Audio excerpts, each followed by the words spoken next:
the Garden City with the beautiful central cathedral, and this does not seem to want to go forward. Yeah.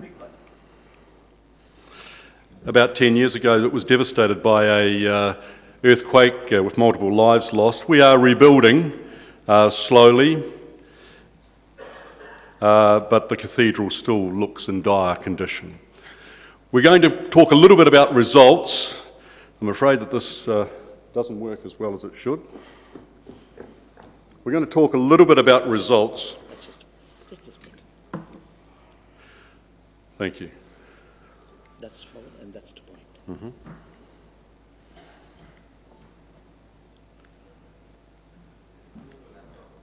Or just a down key. Okay, we'll just use that. Thank you. I have no disclosures. These are the results in New Zealand looking at total knee replacement. Total knee replacement is an epidemic and is growing exponentially.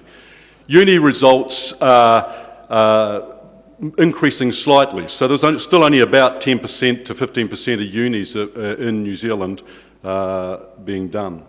But what we can see is there's been a significant change in the practice of unis from cemented unis to uncemented unis. So since 2004, when the uncemented Oxford was introduced, uncemented uni arthroplasty has taken off. And it's now primarily the #1 uni replacement in New Zealand, the majority of which are being done in Christchurch. We've reported on the incidence of radiolucent lines following uni compartment arthroplasty with the uncemented, and the results are excellent, showing very few radiolucent lines. And this was also substantiated with a multi-centre study, including Oxford, showing a small number of radiolucent lines and good survival of these implants. We can see that the uncemented implant certainly survives better over 10 years compared to the cemented implant. When we look at the results here, the blue line is the uncemented and the green line is the cemented. If we look at the uncemented implants now and look at what we'd expect for causes for revision, so why are these being revised, the middle column there shows what we'd expect if we were looking at the same instance of revision for the cemented implant. But the line here tells us exactly the numbers that we're seeing at 7 years. So we can see that there's been a significant decrease in the revision rates for tibial and femoral loosening, which was a problem we saw with the cemented Oxford. And if we look at it in graphical form, this is what it looks like. So the expected one is in light blue, and the dark blue is what we're actually seeing. So we can see a significant reduction in the number of revision components, revision procedures for the uncemented Oxford. And also late results also showing a marked decrease in the rates of revision. Chris showed earlier a slide of the remodelling underneath the Oxford, and after 4 years we can see good remodelling underneath the Oxford, and he showed a finite element analysis suggesting increased stress over the medial side of the knee. We wanted to look at the bone mineral density underneath the Oxford, suggesting to see whether in fact the bone did regenerate underneath the medial side compared to total knee replacement. And the rationale for this is, as demonstrated there on the slide, certainly the use of hydroxyapatite seemed to increase the ability in total knee replacement for regeneration of bone underneath the implant. The Oxford also has the advantage of being a load-sharing implant, and so we would expect to see a significant increase in the bone mineral density underneath the medial side of the Oxford. What we looked at was several areas of interest, but the ones to concentrate on are the areas immediately underneath the implant. So we've got areas 1, 2 and 4 under the implant, and area 3, which is the lateral side, for comparison. I'll move over that at the moment and get on to the 5-year results. So if we look at the 5-year results, when we look at this slide here we can see the early results of the bone mineral density in those 4 areas of interest that we are looking at. And here are the 5-year results, particularly concentrating on areas 1, 2 and 4. And we can see even at 5 years, we're still losing bone underneath the medial compartment. The explanation for that is unknown, but doesn't really fit with the finite element analysis that Chris demonstrated earlier. So what we've found at 5 years is that the bone mineral density and bone mineral content underneath the medial Oxford does continue to decrease at 5 years. There did not appear to be any protective effect from the mobile bearing.